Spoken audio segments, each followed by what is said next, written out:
Salam sejahtera. Mana satu yang kita mau percaya? Kenyataan Hamzah Zainuddin atau kenyataan Tan Sri Muhyiddin Yassin? Dua pemimpin utama bersatu bagi kenyataan yang kelihatan bercanggah. Satu, buka pintu kerjasama dengan UMNO. Satu lagi kata, belum ada keputusan. Apa sebenarnya yang berlaku dalam Perikatan Nasional sekarang?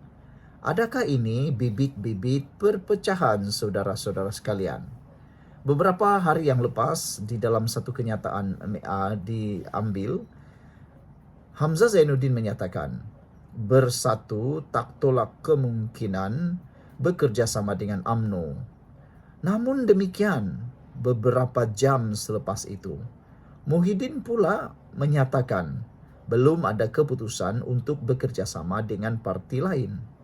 Jadi, adakah ini adalah bibit-bibit perpecahan bukan saja kepada Perikatan Nasional, tetapi juga kepada Parti Bersatu? Sebelum kita teruskan ulasan ini, jangan lupa siapa ada masalah gout, kencing manis, dan tinggi darah, tekan butang produk yang ada dalam channel ini, dalam video ini, untuk mendapatkan produk yang terbaik, murah, dan mujarab. Inilah produk yang digunakan beribu-ribu orang untuk bebas daripada masalah gout, kencing manis, dan tinggi darah. Sudah ramai orang yang membelinya, terutama mereka yang berusia 40, 50, dan 60 tahun. Baiklah, kita teruskan semula. Mana satu yang kita mau percaya? Kenyataan Hamzah Zainuddin atau Muhyiddin Yassin? Dua pemimpin bersatu ini kelihatannya memberikan kenyataan yang bercanggah. Satu pintu kerjasama dengan UMNO terbuka, satu lagi kata belum ada keputusan. Persoalannya apa berlaku dalam Perikatan Nasional sekarang? Adakah ini bibit-bibit perpecahan? Hamzah Zainuddin, Setiausaha Agung Perikatan Nasional, dalam kenyataan 2 Mei 2025 menyebut bahwa bersatu tidak menolak kemungkinan bekerja sama dengan UMNO. Tapi, hanya 2 hari sebelum itu, Muhyiddin Yassin, Presiden Bersatu sendiri pula kata, belum ada keputusan untuk kerjasama dengan mana-mana parti lain. Ini menimbulkan persoalan besar. Siapa sebenarnya yang bercakap atas nama Parti Bersatu? Siapa sebenarnya yang menjadi abang besar dalam Parti Bersatu? Adakah Muhyiddin Yassin atau Hamzah Zainuddin? Siapa sebenarnya yang memegang bersatu pada waktu ini? Adakah ini satu isyarat memang berlaku retak dalaman Parti Bersatu yang paling besar? Lebih penting lagi, apakah wujud perbezaan hala tuju antara pemimpin-pemimpin bersatu? Isyarat retak dalam Perikatan Nasional? Kalau kita teliti kenyataan ini, ia boleh jadi lebih dari sekadar salah faham. Hamzah ialah orang penting yang sering mewakili suara strategi parti. Kenyataan beliau mungkin mencerminkan tekanan dari dalam bersatu untuk kembali bekerjasama dengan UMNO demi kelangsungan politik. Manakala Muhyiddin mungkin masih berhati-hati dengan kerjasama yang boleh menjejaskan integriti politik bersatu, apatah lagi selepas pengkhianatan tahun 2020 masih segar dalam ingatan rakyat. Perbezaan ini bukan sekadar perbezaan strategi, tapi boleh jadi bibit-bibit retakan dalaman dalam Perikatan Nasional sendiri. Kita kena faham, ini semua berlaku ketika kerajaan perpaduan pimpinan Anwar Ibrahim masih kukuh.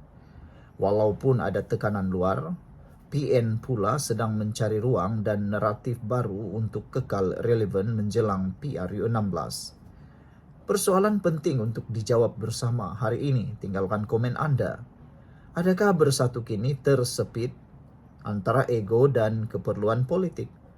Untuk jadi kerajaan semula, mereka mungkin perlu lupakan sejarah lama dan buka ruang kepada UMNO. Tapi tindakan itu juga boleh bawa risiko besar dari penyokong akar umbi mereka sendiri.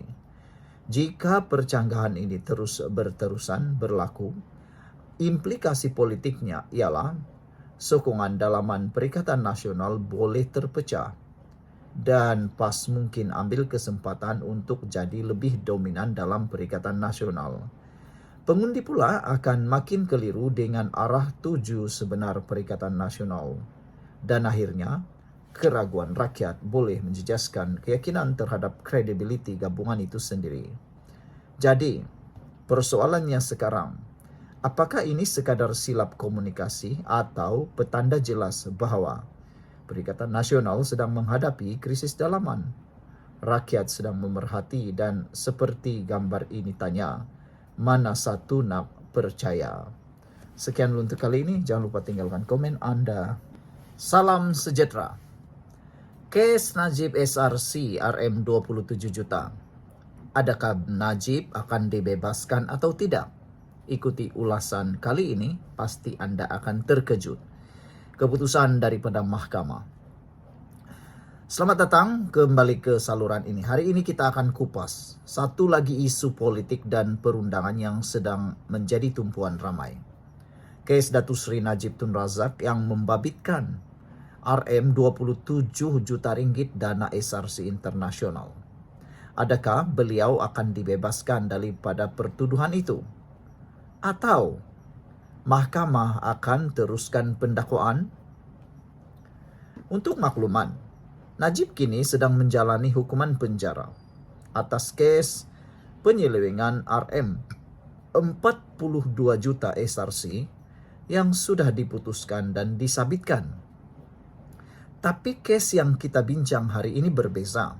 Ia adalah 3 pertuduhan pengubahan wang haram melibatkan 20 juta ringgit lagi. Kes ini berkait rapat dengan urus niaga yang berlaku sekitar tahun 2014 dan 2015. Apa yang menarik ialah Najib telah memfailkan representasi kepada Jabatan Peguam Negara AGC sejak Julai 2023 untuk menggugurkan pertuduhan ini. Namun sehingga hari ini, yaitu pada Mei 2025, AGC masih belum membuat keputusan. Sebelum kita teruskan ulasan kali ini, siapa yang ada masalah gout, kencing manis dan tinggi darah, tekan butang produk yang ada dalam video ini. Saya kongsikan dengan Anda produk yang paling mujarab, murah, lulus KKM dan halal. Ianya adalah produk yang paling mujarab sekarang. Baiklah, mari kita teruskan. Adakah Najib akan terlepas dalam kes SRC 27 juta ringgit ini? Pada 6 Mei 2025, Mahkamah Tinggi dimaklumkan oleh Timbalan Pendakwa Raya bahawa AGC memohon lanjutan sebulan untuk meneliti representasi itu.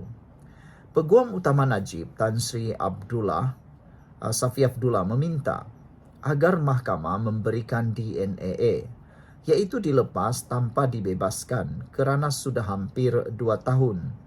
Tiada jawapan daripada pihak pendakwa. Isu ini menimbulkan persoalan. Adakah wajar untuk satu permohonan ditangguhkan selama itu? Reaksi orang ramai dan politik. Dalam kalangan rakyat dan pemerhati politik, ramai melihat kes ini sebagai ujian besar kepada sistem kehakiman dan integriti Jabatan Peguam Negara. Jika Najib dibebaskan, pasti akan timbul pelbagai reaksi. Dari segi sokongan politik hingga kepada kecaman keras terutama dari pihak pembangkang dan masyarakat sivil. Tapi kalau pertuduhan diteruskan pula, penyokong Najib akan kata ini satu bentuk penganiayaan politik yang berlarutan. Apapun keputusannya nanti, sama ada Najib dibebaskan atau tidak, ia pasti akan memberi kesan besar terhadap imej kerajaan perpaduan, sistem perundangan, dan persepsi rakyat terhadap prinsip keadilan dan ketelusan.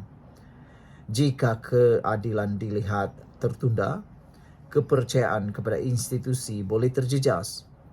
Tapi jika keputusan yang dibuat berdasarkan undang-undang dan bukti yang jelas, rakyat akan menilai dengan waras. Akhirnya, ini bukan soal Najib saja. Ini soal masa depan integriti institusi negara kita. Apa pula pendapat kamu semua? Para penonton yang menonton channel ini, video ini, saya nak tanya apa komen Anda? Apa pula pendapat kamu semua? Adakah Najib wajar dibebaskan? Atau kes ini harus diteruskan di mahkamah? Tolong tinggalkan komen di bawah. Jangan lupa like, share, dan subscribe channel ini, saluran ini, untuk lebih banyak ulasan politik semasa daripada saya. Jumpa lagi dalam video yang seterusnya. Jumpa lagi. Bye-bye.